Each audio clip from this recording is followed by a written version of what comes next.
Hey everyone, my name is REDRUP, this is the It's Not a Phase podcast, and on this episode I'm joined by VEXED vocalist Targett. We talk all about the band's second album, Negative Energy, stepping away from the formula of their debut album, how embracing the darkness and challenges of life pushed them to creating this new record, proving that you can dance to heavy music, balancing catharsis and vulnerability lyrically, and loads more. Now, if you enjoyed this or any other episode of the podcast and you want to show your support, there's a few ways that you can do that. Number one, leave a rating and review wherever you're listening to this. It takes just a few seconds and it really does help. Number two, share this on your social media, whether that be Instagram, Twitter, Facebook, wherever. Or number three, if you want to go the extra mile, you can pay a little bit each month to join the Patreon, and in return you'll get access to episodes early along with some other perks, or you can pick up some merch from the store. All the links to that and the podcast socials where you can follow us can be found at itsnotaphase.co.uk. That's itsnotaphase.co.uk. And now with all that out of the way, let's jump right into this week's episode of It's Not a Phase. What's up everybody? Thank you for joining me on this episode of It's Not a Phase, where I'm joined by Targett, who is the vocalist of VEXED. How are you doing? Hello. Yeah, I'm very good, thank you. How are you? Yeah, all good. Like I was just saying before, just trying to cope through this heat that we've got going on at the moment. Yeah, the heat and the download blisters as well. I walked so far this year. Yeah, got a lot of blisters and sore feet. Yeah, sore feet, sore back, just the sign of getting old, I think, as well. Yeah. Yeah, exactly.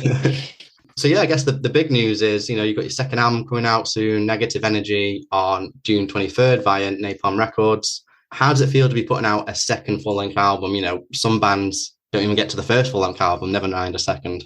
It's amazing, honestly. I'm so excited for it because the first album obviously was released during the pandemic, which was just horrible for everyone. But especially the live music scene, because nobody could go out and tour their music and we were just stuck inside kind of existing through our phones. So that was just horrific. So this album, we're so proud of it and we love the music so much. So the fact that, that's one amazing point of it, but then also we actually get to experience it this time properly is just something I'm so excited for. I can't wait. So yeah, really excited.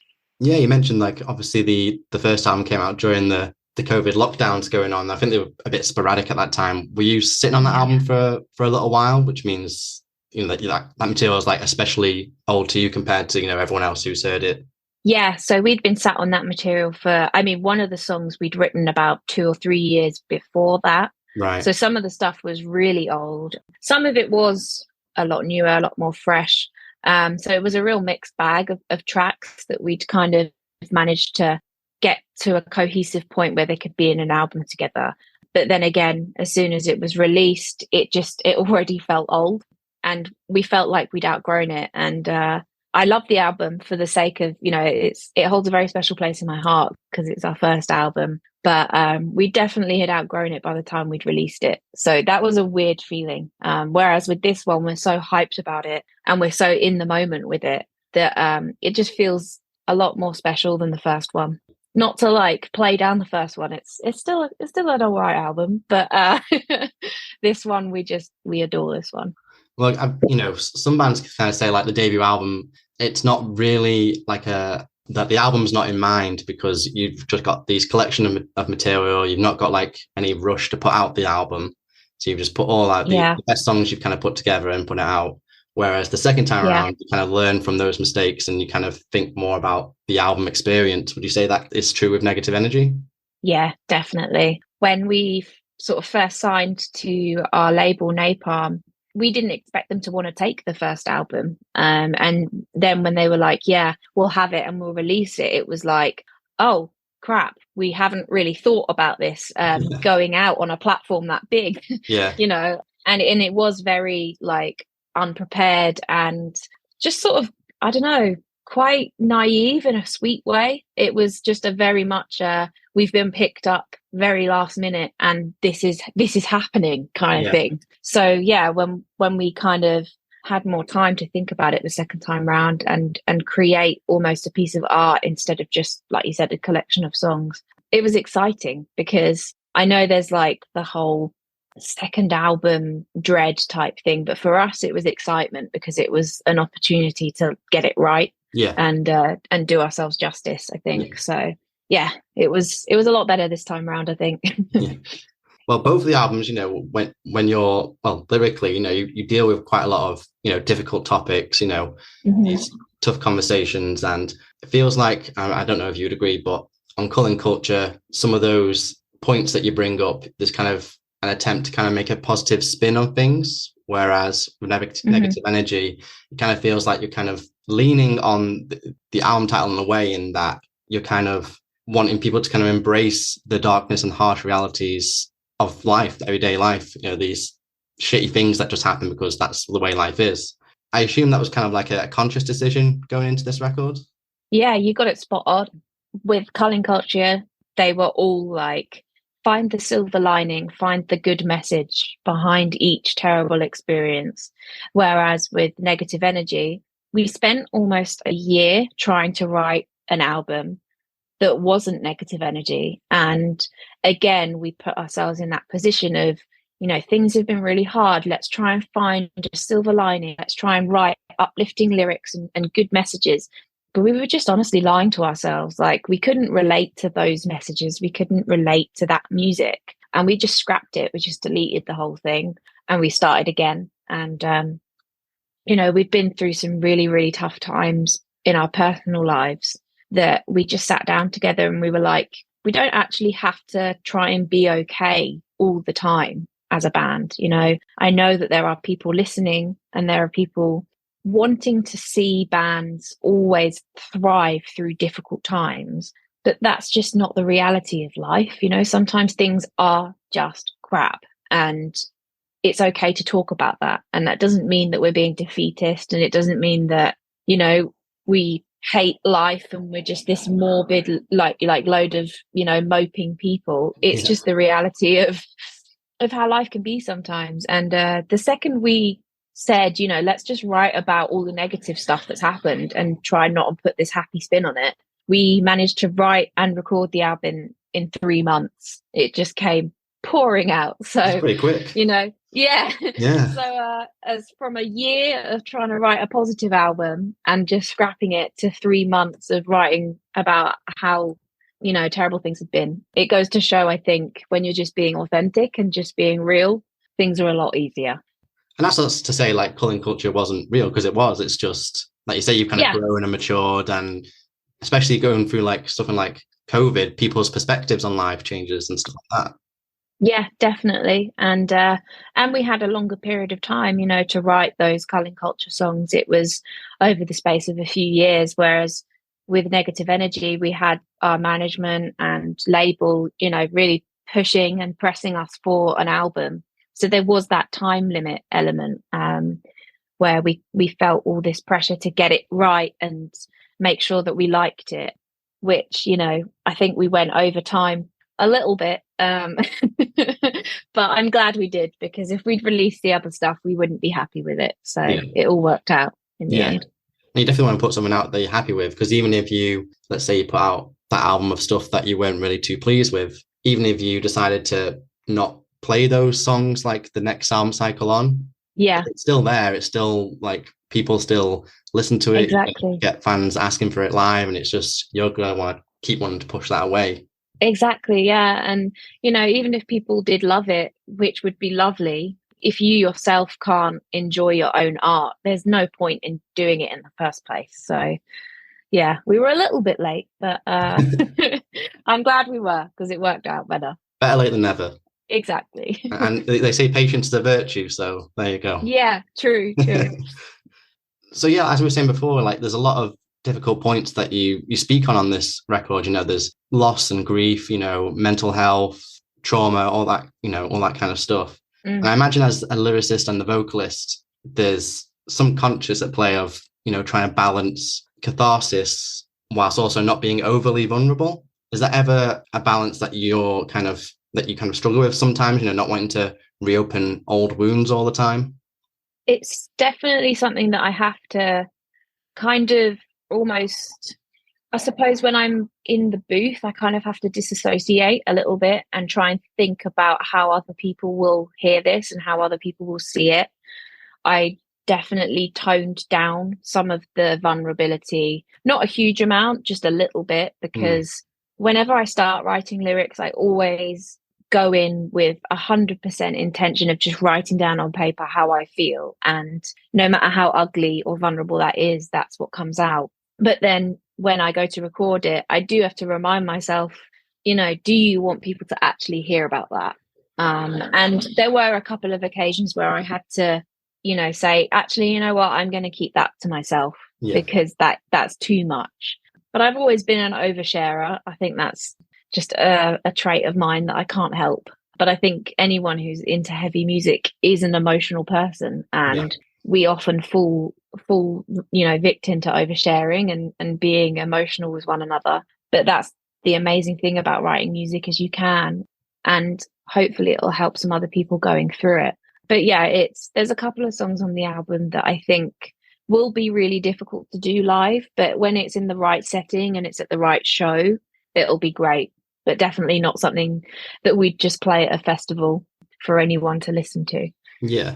I guess in those moments as well, if you're in a more intimate kind of club setting or something like that, you can kind of see for yourself right there in the moment, like when this certain song with so dramatic connects with someone else who may have gone through a similar thing, or, they've kind of interpreted those lyrics in something that they're going through and they're dealing with, and that's helped them overcome it. Yeah, definitely. I think it will be a case of tailoring each show to the songs and vice versa.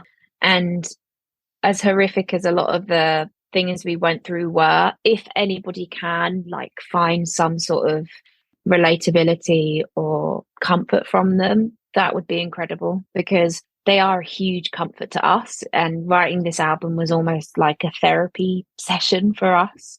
Yeah. So if anybody else can find that, that's just, that would be wonderful to know, because, ultimately as a band, we write music for ourselves and we write music we enjoy. But when other people connect to it and find something in it that helps them get up every morning and helps them carry on as well, it's something that I find really overwhelming, I think. Yeah. And it's an amazing thing. Well, speaking about the album sonically, it seems as well, going along with kind of the more dark and negative aspect of the album, the guitar works slightly less technical. It's a bit more like thick and dense and harsh. And then and vocally, there's a bit less clean singing from you, and there's more like screams and harsh vocal work going on there. Yeah. I guess, did the subject matter of all these songs that you were putting together kind of inform the way that album went and those choices, or vice versa? Yeah, definitely. When we were writing the album that we scrapped, we were trying really hard to write very intricate riffs and solos and technically incredible things.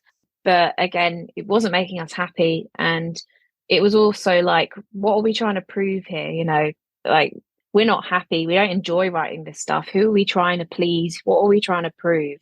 When we listen to heavy music, the kind of music that we like to listen to is stuff that makes us feel something. And even if that is just an open low string or a 1 and a 2, if it makes you feel something and you get something out of it, that's better than any progressive solo that Jay could write.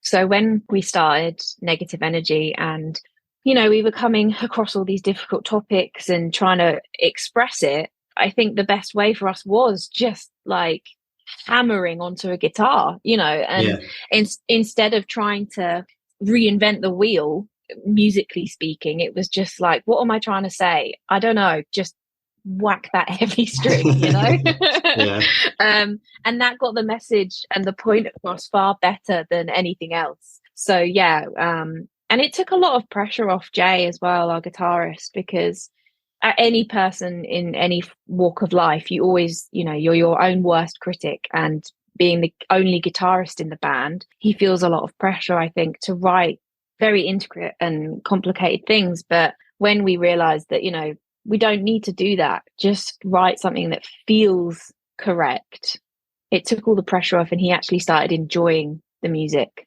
as opposed to trying to be the next Jimi Hendrix, you know. So yeah, there's a lot to be said for just slamming on a low string. Yeah, it gets too much hate. There's a lot of catharsis in that. Yeah, I mean, but like a band like Amure used to get loads of hate, but I'm fine with those chugs. Like that's and that bouncy kind of groove that they got going. Like that's fine with me as long as it serves the song. Who cares if it's technical or not?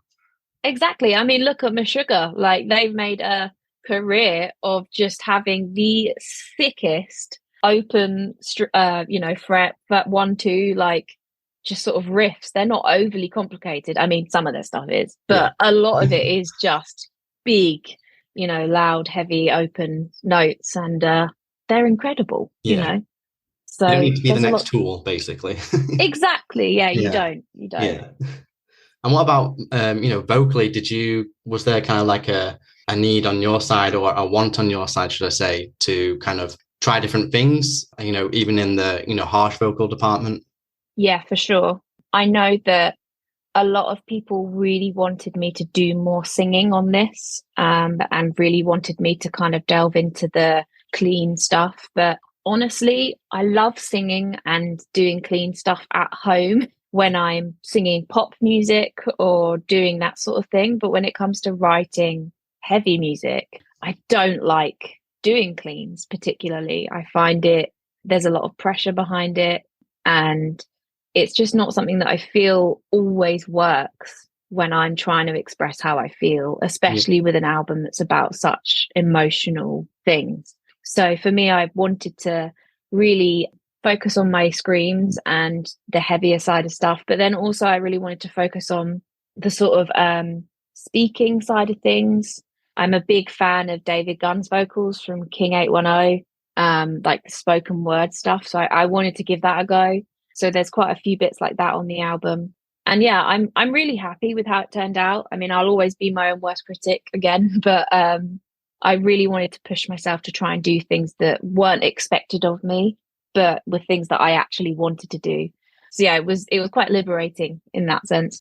Well, I believe your bassist Al, did he not take a step back at some point, kind of to focus on his mental health and yes. Talking about kind of those difficult times you guys have kind of been going through. I mean, first off, I hope he's in a better place now.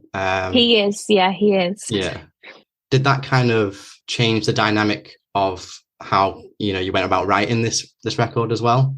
Yeah, it was a weird one because we kind of broke down the writing block wall. And it was Al that did that. We came round to his house. We used to go there every weekend and have a weekend writing session for hours and hours and hours. Nothing was happening. And then one day we turned up, we had that conversation. And then the following week we came over to his, and he'd written a section of Cross My Heart, Hope to Die. And it was just like this joint click of just like, oh my God, yes, this is the sound. So it was Al that broke that wall down. And then we got Hope to Die done. We got a couple of other tracks done, and we were on this roll. And then he was suddenly like, yeah, I can't do this. I need to stop. This is too much. And we totally understood. And we all said, if each of us were in the same position, we'd hate for it to be, a situation where it's like, okay, well, you're not in the band anymore. Bye. Because that's just such a horrible way of dealing with things. Because I know traditionally it should be, everybody in a band has their position and they do this thing, but life isn't that simple and it isn't that easy. And the things Al has been through are more than anybody would ever be able to comprehend, the stuff that guy has been through. So if I had been going through what he'd gone through, I would hope that my best friends would be like, take the time you need and come back when you're ready. So we were gutted that we kind of lost him during that process, but he started it off for us, so it felt like he was still there in a weird way. And then we just went off and finished it. And then we had our first rehearsals with him a few months ago, and it was just like everything was back to normal, and it was great. And he got what he needed. He had that mental health break. We got the album done and didn't feel guilty for kind of like pulling him through it. And it all worked out quite well. Obviously, we would have loved for him to have been there throughout the whole thing, but life gets in the way. So, but he's in a much better place now, and playing shows with him again is really, really nice. Well, that's good, yeah. And like you say, he kind of helped nudge you through that, that block that you had. And though he couldn't, be with you during then because, he had to focus on himself, which is absolutely understandable. You all just kind of like, right, thanks for this. You picked up the baton and kind of took it from there. Like he helped push you through into that space to finish it off. Yeah, he did. Yeah. And he was amazing for that because it took a lot for him to actually say, yeah, I'm not doing all right and I need to step away from this, because he loves the band just as much as we do. So I know how painful that was for him to kind of admit that he wasn't all right and he needed to take a step back, especially as a guy, because, like it or not, you guys don't like to talk about your feelings as much as girls do. That's true. So it was really endearing and kind of, I don't know, lovely, I suppose. That's the wrong word, but that he felt like he could say that to us and admit that, and then come back and everything's fine. It's all good. So brought us close to, even though we were separated, it brought us a lot closer together, I think. Yeah. And I mean, for anyone listening, like especially guys, if there is, you're going through tough times, evidence here, speak out and say something if you can. 100%. Yeah. And especially on the metal scene where, blokes try and look and act tough and hard as nails. And the reality is we're all human and we all go through horrific times. And the best thing you can do is to talk about it. And you're not going to lose everything if you do. And Al's the perfect example of that. Well, so far you've got 2 videos out. You've got one for Anti-Fetish and you've got one for Cross My Heart. Those both look like really fun videos to have done. What were the shoots like for them? They were a lot of fun. But firstly, for the most basic reason, because they were in a studio that had electricity. So Cutting Culture, we filmed most of them like outside in like abandoned buildings and things like that at like 4:00 in the morning. And it was freezing cold and like it was horrible. So you're going up in the world. We have, we've got a studio. There was somewhere I could charge my phone. It was great. But they were a lot of fun. We were working with Zach Pinchin for those videos and he's amazing. He just knows exactly what you want. I'd always send him like these terrible collages of pictures and be like, this is the vibe I'm thinking. He'd be like, yeah, I know exactly what you want. And he just nailed it every time. So they were a lot of fun. And then working with dancers as well, that was so much fun. Really cool experience. So yeah, we're really happy with how the music videos have turned out. I mean, you talked about the choreography there. I mean, who says you can't dance to metal? Exactly. Exactly. Yeah, whoever said that is just wrong. Yeah. The Kate, who's the choreographer and one of the dancers from Chaos Collective, she's done videos for Boston Manor, Trash Boat, a couple of other bands I can't think of right now, but she's amazing. She does dance classes to like Slipknot and Bring Me and things like that. And when I saw her videos, I was like, yes, she knows the assignment. She'll get it. You also brought on Loki from Alpha Wolf on one of the tracks, Lay Down Your Flowers.